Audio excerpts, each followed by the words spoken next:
show that for the people at home.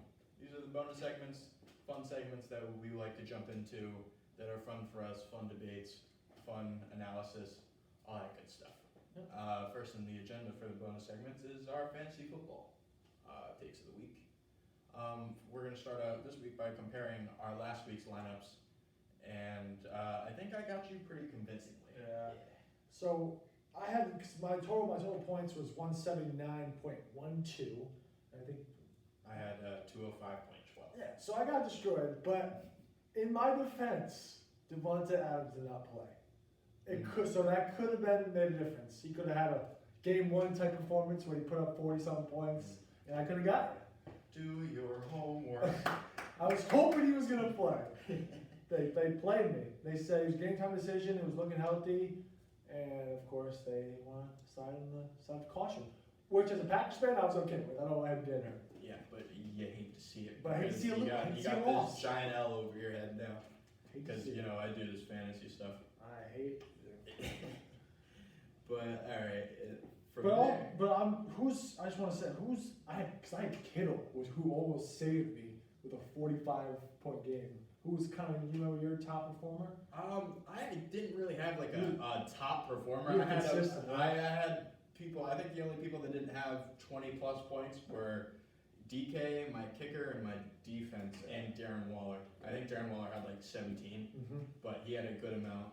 But Mark Andrews hit it. All my wide receivers hit it. Or besides DK, both my running backs hit it, both my quarterbacks hit it. So they both had we had a pretty... Yeah, I mean, high scoring. Yeah, my picks had a pretty good week, as I predicted, because, future seeing. So now we're going to move on to next week, kind of our top performers and our fantasy lineups. So you want to do your first, your two top performers for this upcoming week? Yeah. So this week I got who do I have? I have Lamar Jackson against Cincinnati. Historically, Lamar Jackson has balled out against Cincy. He's got... Last year he had that crazy run. Yeah, he had that crazy run against them last year.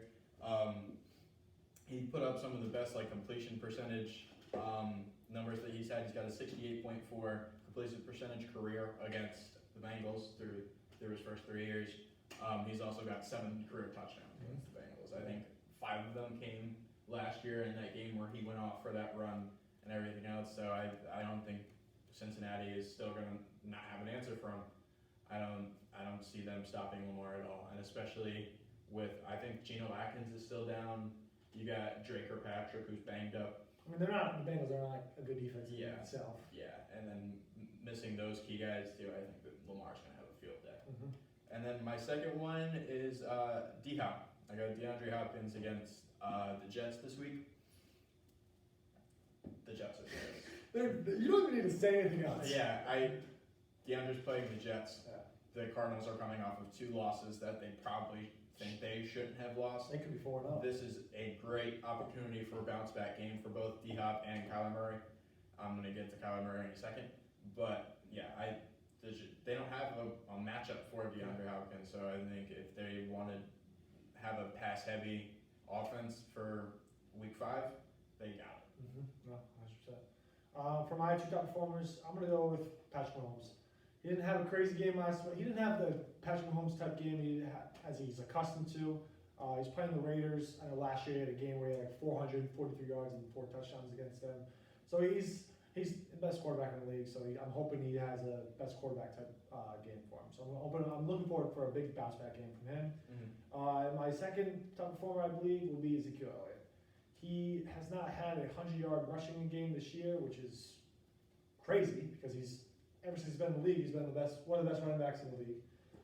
Because they're frauds. So I'm not going to predict it. I know that will change. I know he's going to have a big game. So I'm hoping this week or eventually? No, eventually, but this week because that's why I'm hoping he's my top performer. Fair enough. So Patrick Mahomes and Ezekiel Elliott are 2 top performers. Fair enough. All right. And then from there, we're going to segue into our lineups. I think that you're going to have, obviously you have your 2 top performers. I have my 2 top performers in the lineup. My other one, like I said before, was when I said I was going to get to Kyler Murray, I'm going to get to him now. I got Kyler Murray as my second quarterback this week next to Lamar. like I said before, the Cardinals need a good pick-me-up game. And who better to have a pick-me-up game against than the Jets? I think anybody that plays the Jets this year is going to be happy after the game. I think Joe everyone. Flacco's playing too. Oh my God! Is he starting? Yeah, they're resting, or Donald's not playing because of the Was he a mono again? Well, because he hurt his shoulder last game, but he still continued to play. So I think they're being cautious. I don't know why. Cautious for you're making a playoff run this year, guys. All I know is Joe Flacco is starting, and that might be bad. Adam Gase. He should be out of a job. He'll be the next Bill O'Brien in terms of next coach. The next coach. Yep. Just wait on that. Just wait on it. And then who you got for your other quarterback? So I'm gonna kind of pick what you said in Lamar Jackson. For all the reasons you said, I think he's gonna have. He hasn't been the kind of MVP type player that we saw last year from him, and he's playing the Bengals, like you said, as a big matchup for him. So I'm expecting a big game from him, and also my other quarterback, who is Patrick Mahomes. And now I'll go with my running backs first. Okay. I said Ezekiel Elliott, and then I'm gonna go with Dalvin Cook. He has probably outside of Kamara been the second best running back in the NFL. He had 181 rushing yards last week, I think, and then 100-something the week before. And if there's anyone on the Vikings outside of maybe Thielen and who Justin Jefferson has been playing well, but Dalvin Cook, he's the guy for the Vikings, and they're not good. So if they're not good, you might as well give it to your best player. Right. So I'm hoping he has a big game and kind of follows the trend of another 100-yard game from like the last 2 weeks. I have Dalvin as well. I have Dalvin this week. I think Seattle's D-line is very banged up right now. No Bruce Irvin. You got 2 backups and a defensive tackle. I think, honestly, he's going to not have a field day, but he's going to have like 5 yards of carry. He's going to get good production out of his touches. And then everything that you just said, I think he's due for a big game this week. And then the opposing running back, Chris Carson, is my second pick this week. He's been solid. He's been a solid pick His in whole fantasy career. for the last 3 years or so, Yep. since he became the starter. And the Minnesota defense kind of will add to that and will make him one of the top running backs this week. It's tough though because there hasn't really been any like standout running backs this year besides like the 3 or 4 that we're accustomed to seeing. Yeah. So every like other running back outside of those 4 has kind of been like a long shot, but Chris Carson has been consistent enough where I feel confident against the terrible Minnesota Vikings defense. He's been doing well in the passing game too. He's always sneaky in the passing game. Like you'll always catch like a red zone touchdown on like a wheel route. Like you'll see that. You saw that Patriots game this year, and just a couple other times. He's sneaky in the passing game. But yeah, I expect a big weekend of Chris Carson. Yeah, he's a great football player. And then so that covers running backs. We're gonna go to wide receivers now. So I have D-Hop, obviously, who I mentioned before, and then my second one, Amari Cooper. He's been an animal. He's been an animal, and Dak's numbers increased because Dak had a huge week last week, even though the Cowboys got railed. Yeah. Dak had a huge week, and as Dak's numbers increased, so do Cooper's, because that's your number 1 wideout, that's your deep threat, that's your everything guy in the passing game. He's a target machine lately. Yeah, and he has a favorable matchup this week at Giants, so that also speaks. New York football right now is, I think anybody who's got people in their lineup that's facing New York football, plug them in. Yep. So they are sure bet to have at least 15.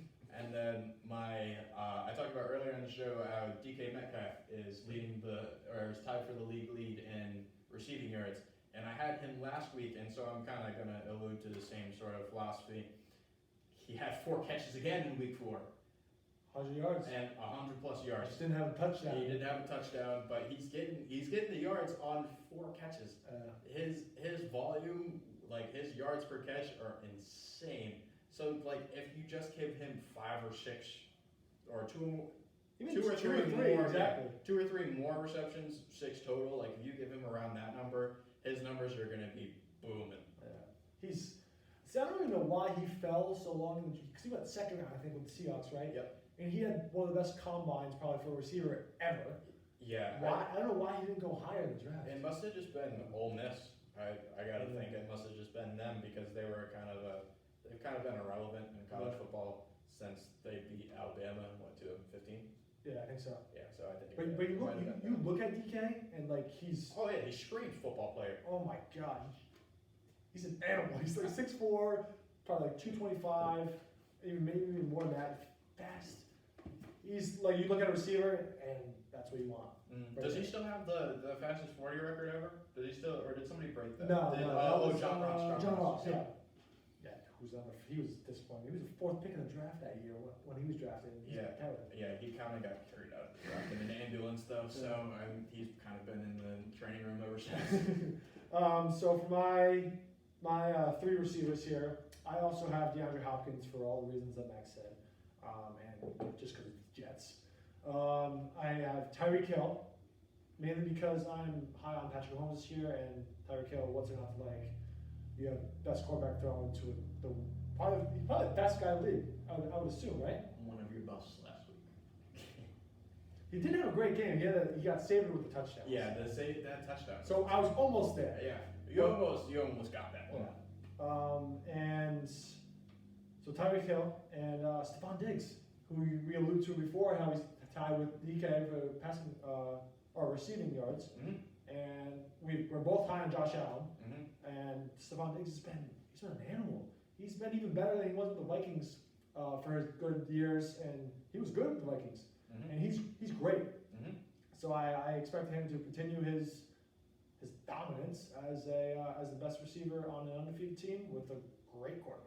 Yeah, Diggs has always had the talent. It's always just been kind of a crowded wide receiver core that he's been in. So I think since he ventured outside of the Vikings this year, and your number 1 wideout for the Bills last year was John Brown. Who don't disrespect He's John not. Brown. He's not a scrub, but he's not a number 1. He's Right. a slot guy. Right. He's No, a slot I mean, guy. but he had like 1,000 yards last He year. had 1,000 yards, but But he's not. You're right. He's a slot guy. He's not. Well, it's a perfect compliment for Stephon Diggs. Exactly.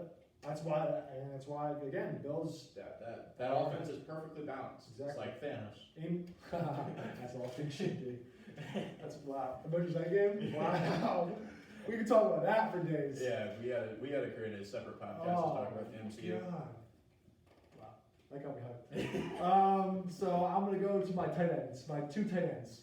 I had George Kittle last week, and I will not be going away from him. He had like 45 points, I think. 15 catches, 183 yards, and a touchdown. Mm-hmm. That's insane. That for a tight end. Welcome back, Skittles. Oh my God, that was not even with Jimmy G. Yeah. Who is he playing?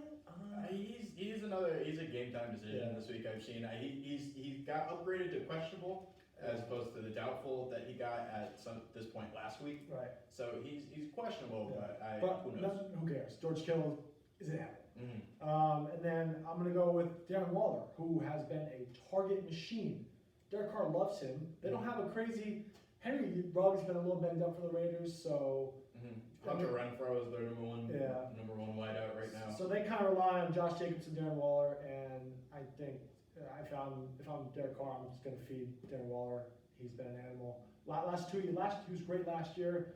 He's continued his great play, and I expect another great week from him this week. Yeah, it's funny that Hunter Renfrow is the number 1 wideout there now because he was 3rd or 4th in Clemson's championship. Right? Yeah.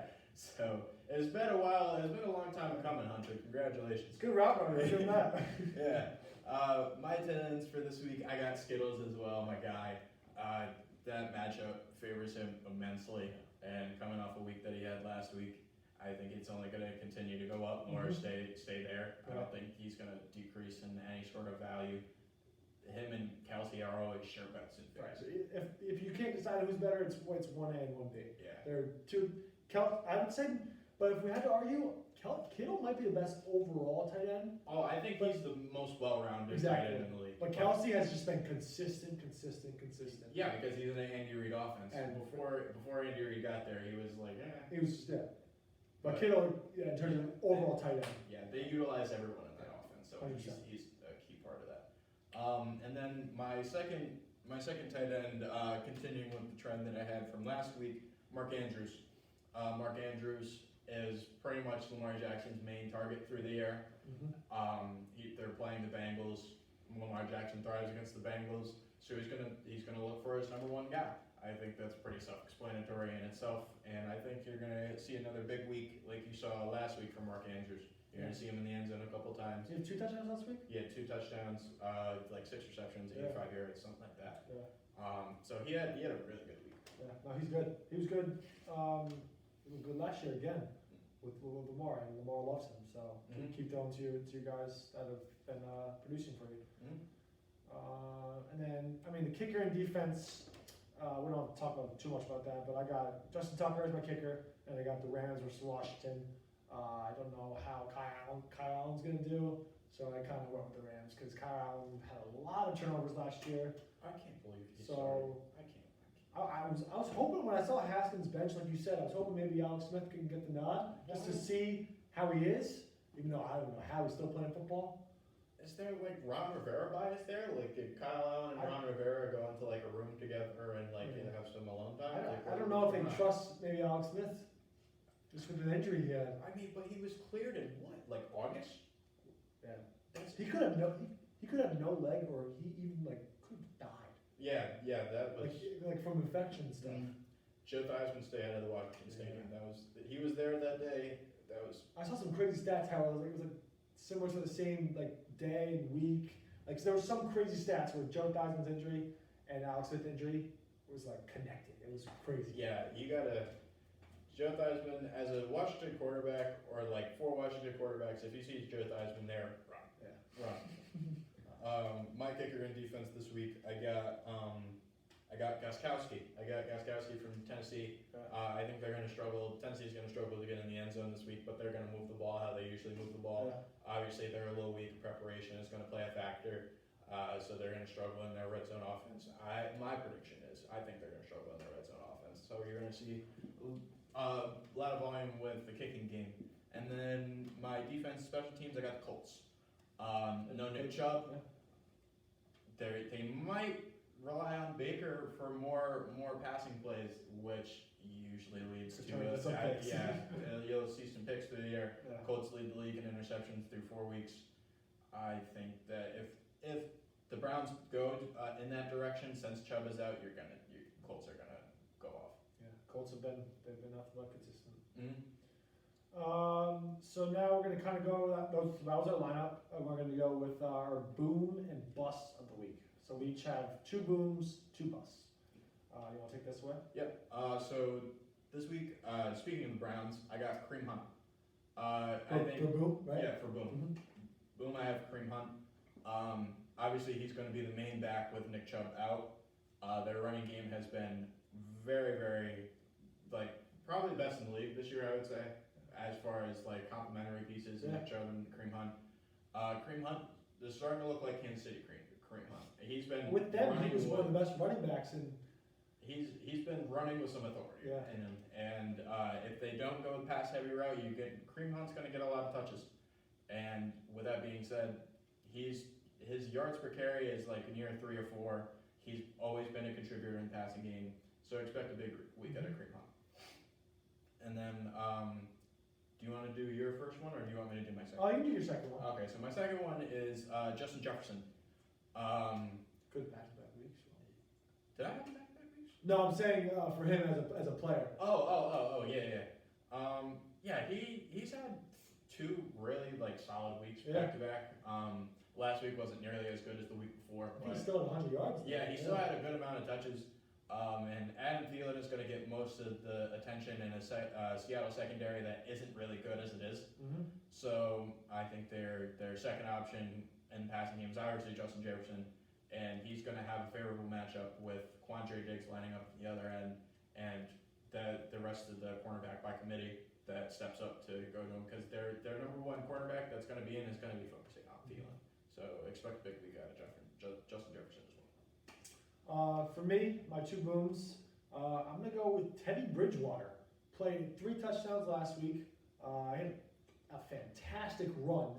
Did you happen to see that run? He had a 32-yard rushing touchdown where he was moving, juking. It looked a little scary because of his knee history. Every time I see him kind of juke or something I did see that actually. Now that I think about it, was very impressive, and he had a good game. Mm-hmm. So I'm hoping he's playing the Falcons this week. And we all know the Falcons. Yeah, the Falcons are known to give up, not win. Yeah, and to just give up a lot of points. So we'll see. I'm high on Teddy Bridgewater this week. And then another guy, kind of a little under the radar, but not necessarily just because he's a rookie, but Antonio Gibson. He had the best week last week. He's a rookie running back for the Washington football team. Him, and I would say Terry McLaurin are the only two relevant players on that team, on the offensive side. Absolutely. So I think you got to feed him. He's getting more touches. He's only been getting like 13 rushing attempts, but he got in the passing game a little bit last week.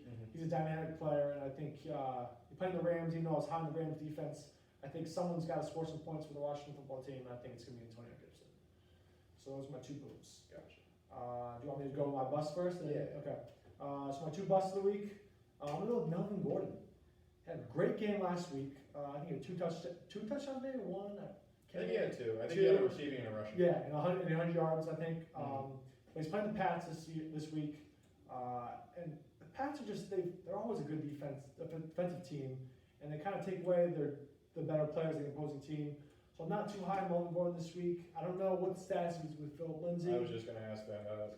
I think he's maybe questionable. I'm not specifically certain, but what was it, a hamstring?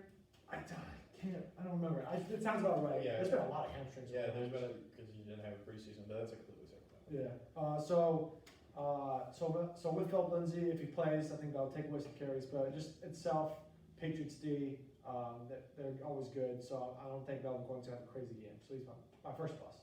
Did you see the Stephon Gilmore positive test that came out? I didn't. That wasn't really like that wasn't news. So which I don't makes know. no sense. Yeah, he's the best player of the year. Yeah, so like But I saw it on how Instagram, reliable that source is, but that could be huge. I actually didn't think of that, but I don't know if that's like fake news or anything. Yeah, I That's don't weird. know if that source is sketching me out because I haven't seen it anywhere else. My second bust, I'm gonna go with Tyler Boyd, who has been very good with Joe Burrow this year. He's playing the Ravens, and he's gonna go up against Marlon Humphrey, who's one of the best in the game with a new contract. So I'm not too high on Tyler Boyd. So I think he's gonna be my second bust. Gotcha. Yeah, the Bengals are gonna have a tough matchup this week through the offensive game. They might get blown out. I hate to not wish that, but like think that about a Joe Burrow led team. I love Joe Burrow, but that's gonna be tough for them. My bust this week, the first one I got is Le'Veon Bell. Le'Veon Bell is yeah, he's set to. He's supposed to come back this week. Yeah, all signs are pointing to him being in the lineup this week, but it's going to be. They're saying minimal touches because he played 100% of snaps before he went down. I don't know why that made me laugh. He has gone so downhill. Yeah. That was my next point. Was the only people that really care about Le'Veon Bell being back in the lineup are Jets fans and fantasy owners. I don't think anybody else really cares because the Jets.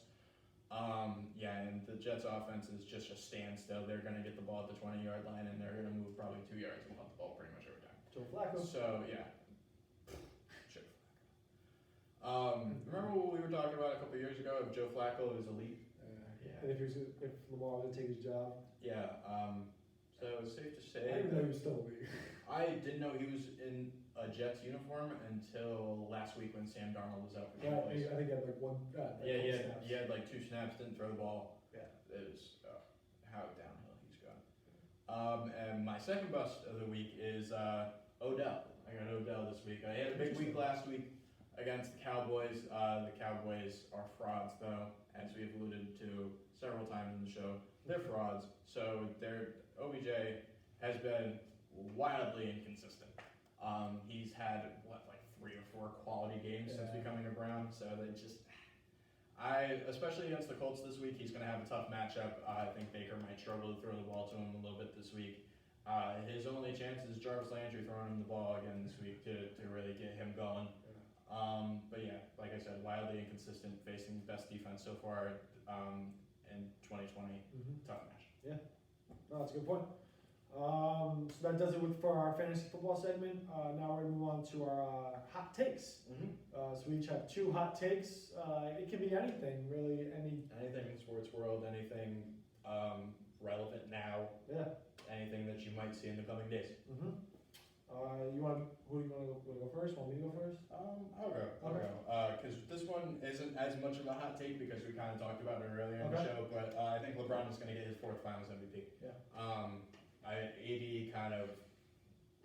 He was Shot, probably in the first 2 games. I'd say maybe Davis was more favored. Oh yeah, Davis was a lock after the first 2 games, but then the only thing he couldn't afford for that was to have the game 3 that he had. Exactly. Yeah. So since he had the game 3, he didn't really go.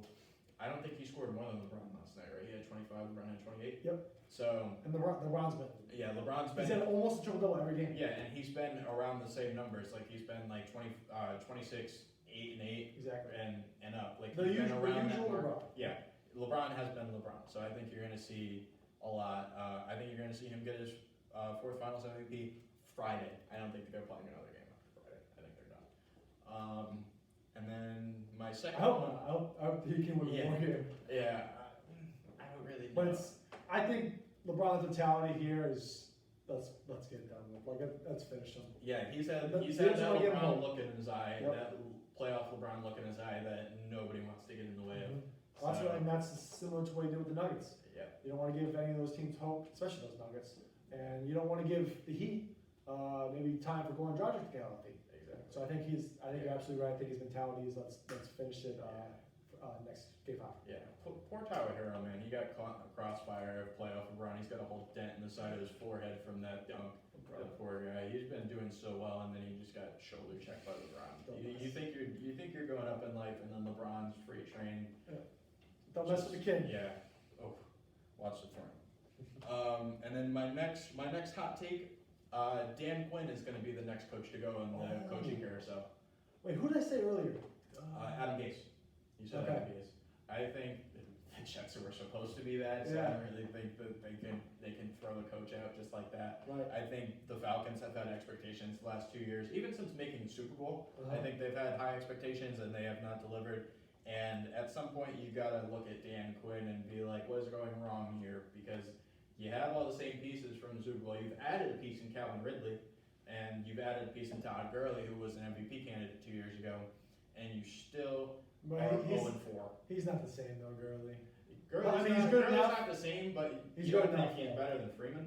No, I give him credit. He's been good. He gets touchdowns all the time. Yeah. But he's not the same guy he was when he almost won MVP. Yeah, no, he's not MVP caliber, but he's a better option than Devontae Freeman. Yeah, right? no, I agree. So I think you added 2 key pieces on offense. Your defense is kind of like you kind of have the same guys like Keanu O'Neal and Devontae KZ. Mm-hmm.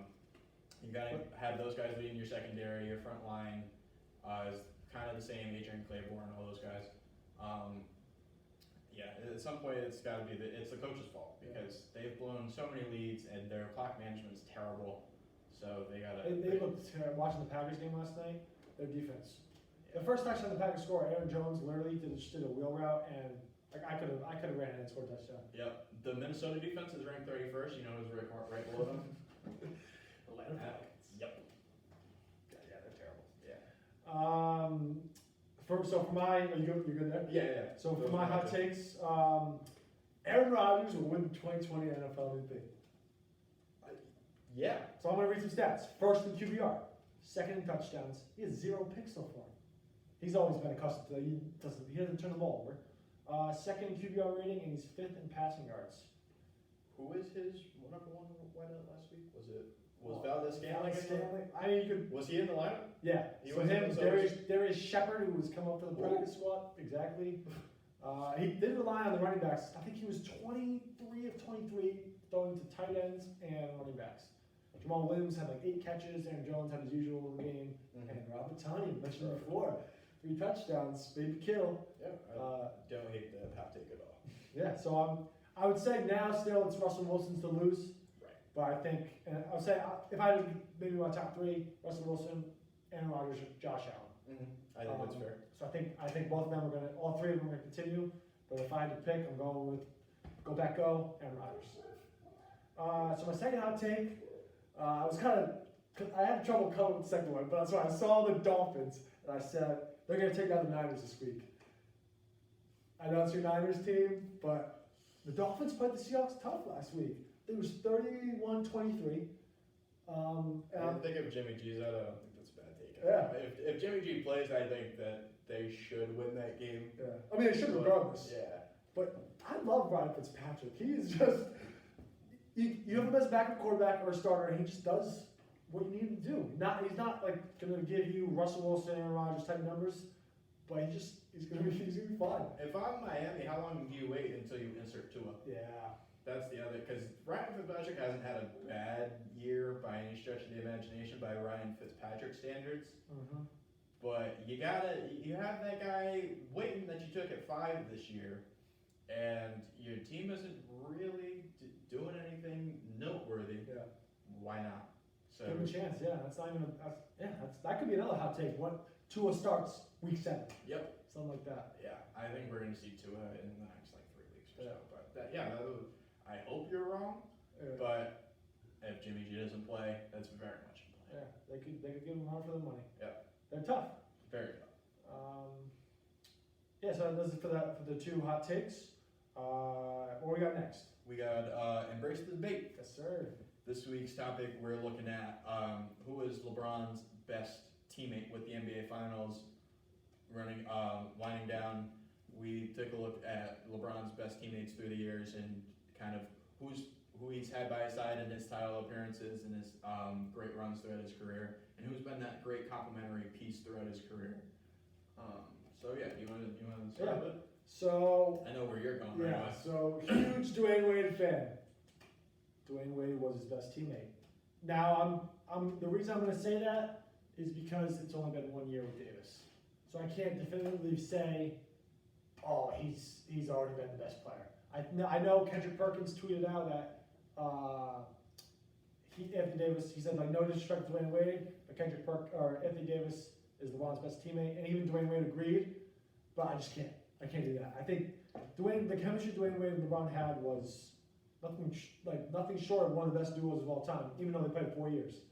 But they were unbelievable. They were must-watch TV, and they were great together.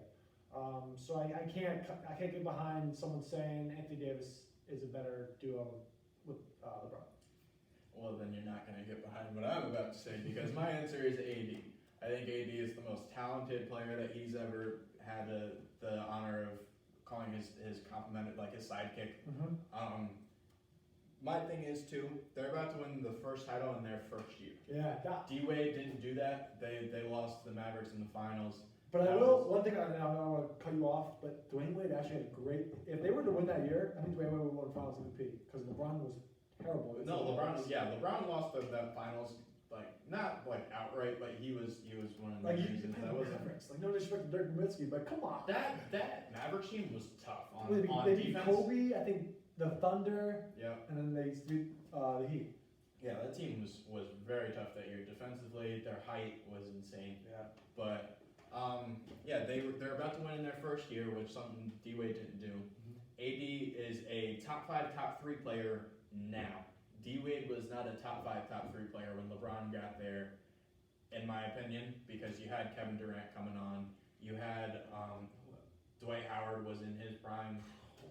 Yeah, you had all those guys back then. I don't think D-Wade was top 5. He was top 10, Mm-hmm. but he wasn't near what AD is. And they're both finishing in top 3 in major awards. LeBron, MVP, Anthony Davis, Defensive Player of the Year runner-up. I think that kind of speaks for himself. LeBron had a amazing year at 36 this year, and AD complimented him. I think LeBron should have took the MVP, and I think AD should have took the Defensive Player of the Year award. I think they both got robbed. I 100% agree with you. Yeah, I think they both got, just because there wasn't enough taken into consideration what goes into both of those awards. I think that. Actually, I will, because I kind of contradicted myself, because I mentioned last time how Giannis kind of deserved the regular season MVP, but LeBron, in terms of maybe, see, this is the thing we can talk about for days again. Like, most valuable player, like, LeBron is the most valuable. Without him, we talked about this last time, the Lakers are like an 8 seed when they were with the Pelicans. Yeah. If you take away Giannis, in the East, the Bucks are still good. Yeah, in the East, they're like top 6, top 7. Yeah. They're in the playoffs. The Lakers, even, you got to look at last year too, because the Lakers didn't make the playoffs last year, and LeBron was there, but he was injured. Right. And when he got hurt, they went on a massive losing streak. They lost they were top 3 in the West, and then LeBron went down with his groin injury, and they weren't the same for the rest of the year, and they lost their playoff spot. So LeBron being there makes a huge difference. and he's 36 years old. You can't take into account, or I think you should be able to take into account in the MVP debate age, because to be that good at 36 and the number one team in the Western Conference, about to win the title, was the favorite this year because of LeBron being there and because AD came into. I think that's got to be more considered. But yeah, they both finished in top 3 major awards.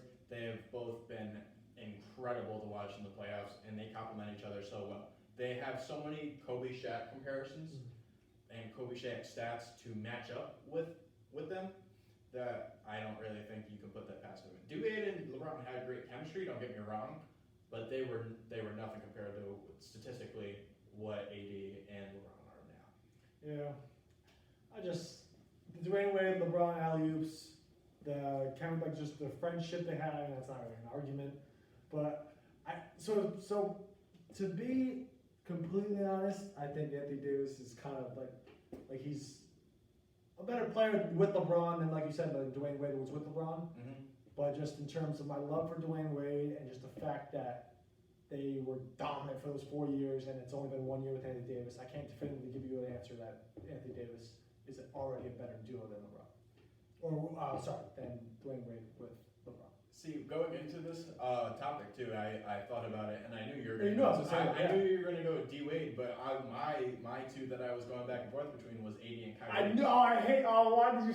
Are you kidding me? Kyrie. You gotta look at the 2016 finals. Give me a break. You can't look at LeBron's legacy without looking at the 2016 finals and how Kyrie and LeBron complement each other. I didn't even want Kyrie. I didn't even want Kyrie in this debate. We both hate Kyrie, but you can't take away that playoff run with the two of them was amazing. Yeah. And the Kyrie put up, I think that was his best playoff numbers ever in that playoffs. When they won, right? When they won it. And then the year before that, they brought to the finals, and Kyrie was having a. Well, he was always injured. Yeah, well, Kyrie was injured in the finals of 2015, but going into the finals, he was putting up the same sort of numbers on just a little bit of a lower level. Yeah. So I think those were the two that I was going between. And why do you have to say that? Come on. We both don't hate Kyrie. We both hate Kyrie. I was talking about him last week about how he's a rape allegation and a release away from being Antonio Brown. Yeah. But you can't take away the 2016 season that they had, and just watching that was insane. Yeah. No, in terms, I mean, they were down 3-1. I think Game 5 was a huge game when they both had him and LeBron both had 40 plus points. Mm. And LeBron continued, he had a triple double, I think, in Game 6 and 7. That's beside the point. Yeah. But they're just, they only had those two are better playoff performers to me. What? With LeBron. With LeBron. Oh, with okay, LeBron. okay. With LeBron. Not in general, but with LeBron, they were better playoff performers. So you're saying better playoff performers when Wade was on LeBron's team? Yes.